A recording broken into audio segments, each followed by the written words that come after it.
বিসমিল্লাহির রহমানির রহিম। সকলের প্রতি আমার সালাম, শ্রদ্ধা, অনেক অনেক ভালোবাসা রইল। আমি আপনাদের শিল্পী মমতাজ। এই মুহূর্তে যে যেখানে বসে আমার এই ভিডিওটি দেখছেন সবাইকে আমি সালাম জানাই। বিশেষ করে আমার নির্বাচনী এলাকা মানিকগঞ্জ ২ আসন, সিংগাইর, হরিরামপুর, সদরের ৩টি ইউনিয়ন সহ অনেক বড় একটা এরিয়া, ২৭টি ইউনিয়ন, একটি পৌরসভা। তো বিশাল একটি এরিয়া নিয়ে আমি দীর্ঘদিন ধরে কাজ করছি। আমার এই এলাকার জনগণ যারা, তাদের সকলের প্রতি আমার সালাম শ্রদ্ধা থাকলো। আপনারা সবাই আমাকে জানেন, চিনেন এবং আমার কাজ সম্পর্কে আপনারা অবগত। তবে এই মুহূর্তে যেই বার্তাটি নিয়ে আপনাদের মাঝে আজকে আমি বসছি দুটি কথা বলার জন্য। আপনারা সবাই জানেন যে আমি আসলে সবসময় এইভাবে কথা বলা বা কোনো ভিডিও বার্তা বা কোনো ফেসবুক লাইভ আমি কখনই করি না, আর কোনোদিন ফেসবুক লাইভে আসিও নাই। কারণ হলো আমি এতে অভ্যস্ত না। আপনারা জানেন যে আমার মূলত পেশা গান করা, আমি গান করি, কনসার্ট করি, আর হলো পাশাপাশি আমার যে বাকি সময়টা এটা আমি সাধারণ মানুষের জন্য, জনগণের জন্য উৎসর্গ করেছি। আমি জনগণের পাশে দাঁড়াই, আমি ভালো কিছু করবার জন্য, কাজ করবার জন্য চেষ্টা করি। সেটা শুধু এখন না, এখন এমপি হয়েছি বলে না, আমি এমপি হওয়ার আগের থেকেও সেবামূলক অনেক কাজ আমি করেছি আগের থেকেই। আপনারা জানেন, তার প্রমাণও অনেক আছে। যারা আমার এলাকাবাসী তারা তো সবাই জানেনি, তবে এলাকার বাইরেও যারা আছেন তাদেরকে একটু অবগত করার জন্যই আমি সেই কথাগুলো বলছি। যে আমি আমার নিজের গানের পয়সা দিয়ে, আমি নিজের অর্থায়নেই আমি হাসপাতাল করেছি। মমতাজ চক্ষু হাসপাতাল, মমতাজ শিশু ও চক্ষু হাসপাতাল সহ অসংখ্য কাজ আমি অনেক আগে থেকেই করি। আর সেই সুবাদেই মাননীয় প্রধানমন্ত্রী দেশরত্ন জননেত্রী শেখ হাসিনা আমাকে সেবা করার এই সুযোগটি করে দিয়েছেন। আর সেই ধরেই আজকে এই অনেকগুলো বছর আমি মানুষের পাশে আছি, কাজ করছি। এবং আমার এলাকাবাসী এটা খুব ভালো করে ইতিমধ্যে আমাকে জেনেছেন যে আমি কখনো কোনো অন্যায় কাজ বা কোনো অবৈধ কাজ বা কোনো নিজের স্বার্থে কোনো রকমের আমি সেগুলো কখনই করি না।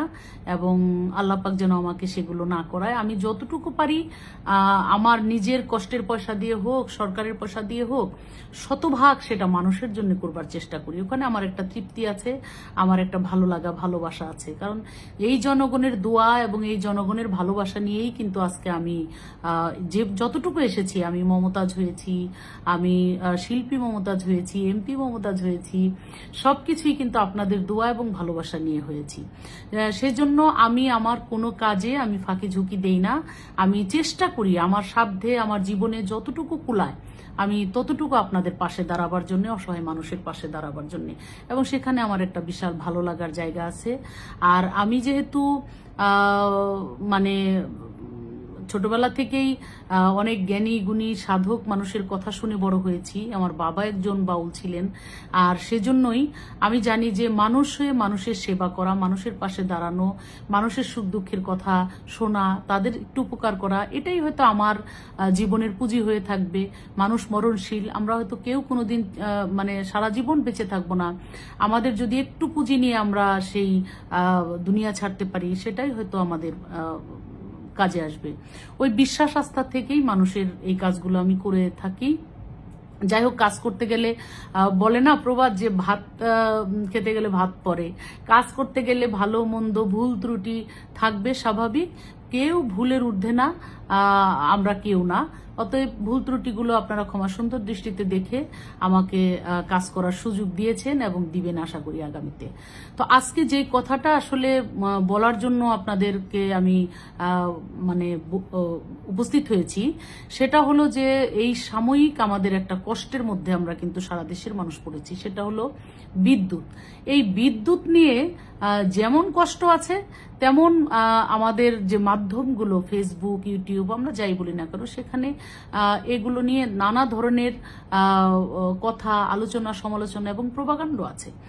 সেই বিষয়গুলো নিয়ে আমি দুটি কথা শুধু বলতে চাই যে আপনারা জানেন যে যেহেতু আমি এমপি, আমি কাজ করতে হলে আমি আমার এলাকায় কি কাজ করেছি, কি কাজ করা বাকি আছে, সেগুলো কিন্তু আমার একটা বলার জায়গা হলো সংসদ। আর এই সংসদে কিন্তু আমি কতটুকু কাজ করতে পেরেছি, কোন কোন মন্ত্রণালয়ে কাজ করেছি, তাদেরকে ধন্যবাদ দেওয়া, মাননীয় প্রধানমন্ত্রীকে ধন্যবাদ দেওয়া, এবং আমার আরো কি কি কাজ করা উচিত এবং কি কি কাজ আমার প্রয়োজন সেগুলো তাদের কাছে চাওয়া। তো এই সুবাদেই কিন্তু আমি সংসদে অনেক বক্তব্য দেই এবং দিয়েছি। তার দুই একটি কথা ধরেই অনেকেই এটা সমালোচনার ঝড় তুলেছেন এই কষ্টের মধ্য দিয়ে। কারণ বিদ্যুৎ থাকছে না, বিদ্যুতের এই কষ্টটা কিন্তু সবাই পাচ্ছি আমরা, কম বেশি সবার ঘরেই কিন্তু এই সমস্যাটা আছে। এটা একটা সাময়িক সমস্যা এবং আপনারা জানেন যে সারা বিশ্বের যে অবস্থা, কিছুদিন আগে আমাদের করোনা মহামারী গেল, তারপরে বিশ্বযুদ্ধ, এই যে ইউক্রেন এবং রাশিয়ার যে যুদ্ধটা, এটা আমাদেরকে অনেক ধরনের ক্ষতির মধ্যে, সমস্যার মধ্যে আমাদেরকে ফেলেছে। আমরা ছোট্ট একটি দেশের মানুষ, বড় বড় দেশই তো এখন এই সমস্যার জন্য বড় বড় দেশই হিমশিম খাচ্ছে, সেখানে ছোট্ট একটি দেশ আমাদের বাংলাদেশ। আমরা কিন্তু, সরকার চেষ্টা করছে, আমরা চেষ্টা করছি, কিন্তু তারপরেও কিন্তু আমাদের এই ধরনের মোকাবেলা করতে হচ্ছে। তো আমি আপনাদের কাছে বিনয়ের সাথে বলবো যে সেটা যাতে আমরা ধৈর্যের সাথে মোকাবেলা করতে পারি। আমাদের সৃষ্টিকর্তা আছেন, আল্লাহ আছেন, আমরা আল্লাহর কাছে একটু পানা যেতে পারি যে আল্লাহ তুমি আমাদেরকে এই সমস্ত মহামারীর থেকে আমাদেরকে তুমি একটু রক্ষা করো। আমরা সেটা ধৈর্যের সাথে আমাদের মোকাবেলা করতে হবে এবং সরকার কিন্তু চেষ্টা করছে। আপনারা জানেন গত কালকেও বিদ্যুৎ মন্ত্রী এটা নিয়ে বিবৃতি দিয়েছেন, মাননীয় প্রধানমন্ত্রী বলেছেন, সংসদে আলোচনা হচ্ছে যে যেই সমস্যাটা এই মুহূর্তে আমাদের আছে, এই সমস্যাটা সাময়িক, এটা আমরা সরকার চেষ্টা করছে যে এটাকে, এই সাময়িক সমস্যাটাকে কেটে আমরা যেন আগামীতে বিদ্যুতের একটা সুন্দর একটা পরিবেশ আমরা তৈরি করতে পারি। হ্যাঁ, এখন আমি কেন বলেছিলাম সংসদে, আমরা কিন্তু আপনারা জানেন এটা তো মিথ্যা কথা নয় যে বিদ্যুৎ যে হারে সরকার উৎপাদন করে ঘরে ঘরে যেভাবে বিদ্যুতের লাইন দিয়েছে, এটা কিন্তু সত্যিকার অর্থে এটা প্রশংসা কুড়িয়েছেন সরকার এবং সেই প্রশংসাই আমি করেছি যে আমার নির্বাচনী এলাকায় আগে 30% মানুষের ঘরে বিদ্যুৎ ছিল, আমি এখানে দায়িত্ব নেওয়ার পরে 100% মানুষের ঘরে বিদ্যুৎ দিয়েছি। এক সময় এলাকায় গেলে গ্রামের একটা মা বোনও এসে আমাকে বলতো যে আপা কিছু চাই না, আমাদেরকে বিদ্যুতের লাইন দেন, আমাদেরকে মিটার দেন, আমরা মিটারের অভাবে বিদ্যুতের চালু করতে পারছি না। এই যে একটা সংকট ছিল, সেই সংকট কিন্তু আমরা মোকাবেলা করেছি তখন এবং সেগুলো মানুষের ঘরে ঘরে পৌঁছে দিয়েছি এবং মানুষ তখন খুশি হয়েছে এবং মানুষ অনেক দোয়া করেছে যে না, অনেক বছর যেটা হয় নাই স্বাধীনতার পরে, ঢাকার অনেক কাছে হওয়ার পরেও আমার নির্বাচনী এলাকায় এই সিংগাইর হরিরামপুরে যেই উন্নয়ন হয় নাই, যে কাজ আমরা পাই নাই, সেটা কিন্তু আমরা এই সরকারের সময় পেয়েছি।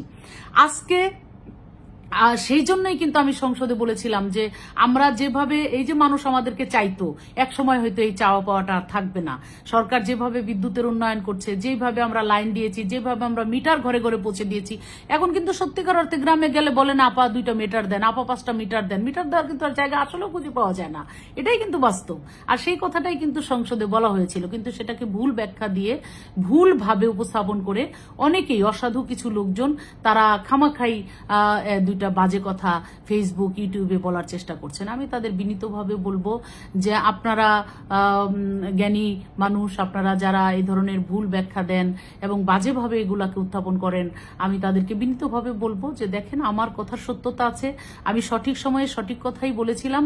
সাময়িক এই সমস্যা, এটা আপনি আমি কেউ কিন্তু জানতাম না, সেটার একটা সারা বিশ্বের এই পরিস্থিতির কারণে সেটার একটা অবস্থার মধ্যে আমরা পড়ে গেছি। আমরা যদি পার্শ্ববর্তী দেশ, আমরা জানতাম পাকিস্তানের আজকে এই অবস্থা হবে, আমরা জানতাম শতভাগ শিক্ষিত দেশ শ্রীলঙ্কা, সেই দেশের মতো মানুষের এমন করুণ অবস্থা হবে, আমরা কিন্তু জানতাম না। আমরা অনেক কিছুই জানি না। এই যে কথা বলছি, একটু পরে আমি যে কথাই বলতে পারবো না সেটাও কি আমি জানি? একটু পরে আমি রাস্তায় বের হলে আমার একটা দুর্ঘটনা ঘটতে পারে, সেটাকে আমি জানি, জেনে শুনে কি আমি সেটা আমি তাহলে সেই দুর্ঘটনায় পড়ি না। তো কখন যে কি হয় সেটা আসলে তো একমাত্র সৃষ্টিকর্তা ছাড়া কেউ জানেন না। যখন আমি বলেছিলাম সত্যি সত্যি আমাদের বিদ্যুতের অবস্থা এত সুন্দর এবং ভালো ছিল, এবং আমার শতভাগ বিদ্যুতায়ন আমার আসনে করেছি, মানুষকে দিয়েছি, মানুষ তো মহা খুশি হয়েছে। এবং এখন এই সাময়িক এই পরিস্থিতিটাকে ধৈর্যের সাথে আমাদের মোকাবেলা করতে হবে। সেই জন্য আমাদের সকলেরই ধৈর্য ধারণ করতে হবে, সকলেরই চেষ্টা করতে হবে, সরকারকে সহযোগিতা করতে হবে। আমাদের বিদ্যুতের খরচ কিভাবে কমানো যায়, কিভাবে এগুলাকে মোকাবেলা করা যায়, আমাদের সকলের সেটা উদ্যোগ নিতে হবে।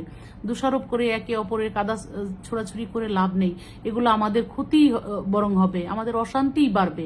আজকে দেখেন কেউ কেউ দেখা যায় যে ফেসবুকে আমি হঠাৎ করে ঢুকে দেখি একজন বলছে মমতাজের বাড়ি ঘেরাও করা হয়েছে, কেন? বিদ্যুৎ পাওয়া যাচ্ছে না তাই। বলেন, এই যে প্রভাকাণ্ড, এই যে মিথ্যাচার, এগুলো আপনাদের বিবেকে কি একটু ওনারা দিবে না যে শুধু শুধু একটা মানুষের বিরুদ্ধে এইভাবে মিথ্যাচার আমরা কেন করছি? তো আমি আপনাদেরকে মনে করি যে আপনারা জ্ঞানী মানুষ, এই দেশের মানে অনেক বুদ্ধি আপনারা রাখেন। শুধু শুধু মানুষকে মানে হয়রানিমূলক কথা বলা, ছোট করা, মানুষকে মিথ্যা মানে কথা বলে তাকে হেনস্থা করা, এটা কিন্তু আসলে কোনো বিবেকবান মানুষের ইতে পড়ে না।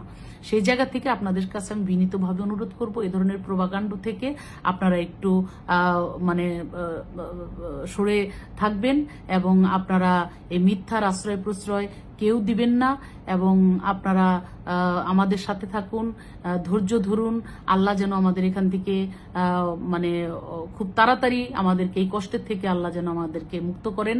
সেই জন্য আপনাদের আমাদের সকলেরই ধৈর্য ধারণ করতে হবে, সবার সকলের পাশে দাঁড়াতে হবে এবং দোয়া করতে হবে আল্লাহর কাছে। নিশ্চয়ই খুব তাড়াতাড়ি আমাদের এই কষ্ট থেকে আমরা মুক্তি পাবো ইনশাল্লাহ। এটাই আমি বলতে চাই আমার এলাকাবাসীকে। আমি জানি আমার এলাকাবাসীকে কখনো মানুষ ভুল বোঝায় কিছু করতে পারবে না। তারা জানেন যে আমি সততা নিষ্ঠার সাথেই আমি এলাকায় কাজ করে যাচ্ছি, এবং প্রচুর কাজ, শত শত কোটি টাকার কাজ আমি আমার এলাকায় নিঃস্বার্থভাবে এবং সততার সাথে আমি কাজ করেছি। সে প্রমাণ আমি বিগত দিনে দিয়েছি। অতএব আমার এলাকাবাসী সেটা খুব ভালো করেই জানেন। সেই আস্থা বিশ্বাস আমার প্রতি মানুষের আছে। আপনারা সেই আস্থা বিশ্বাস রাখবেন, আমার জন্য দোয়া করবেন। আমি যেন আপনাদের জন্য যতদিন বাঁচি আমি যেন ভালো ভালো কাজ করতে পারি, আপনাদের পাশে থাকতে পারি, দুঃখী মানুষের পাশে দাঁড়াতে পারি। সেই দোয়া চেয়ে সবার সফলতা এবং সুন্দর ভবিষ্যৎ কামনা করে, সবার সুস্বাস্থ্য কামনা করে শেষ করছি। ভালো থাকবেন সবাই। জয় বাংলা, জয় বঙ্গবন্ধু, জয় হোক শেখ হাসিনার। সংবাদ, ফিচার ও অনুষ্ঠানের জন্য ভিজিট করুন সংবাদ প্রকাশের ওয়েবসাইট এবং যুক্ত থাকুন ফেসবুক পেজ ও ইউটিউব চ্যানেলের সঙ্গে।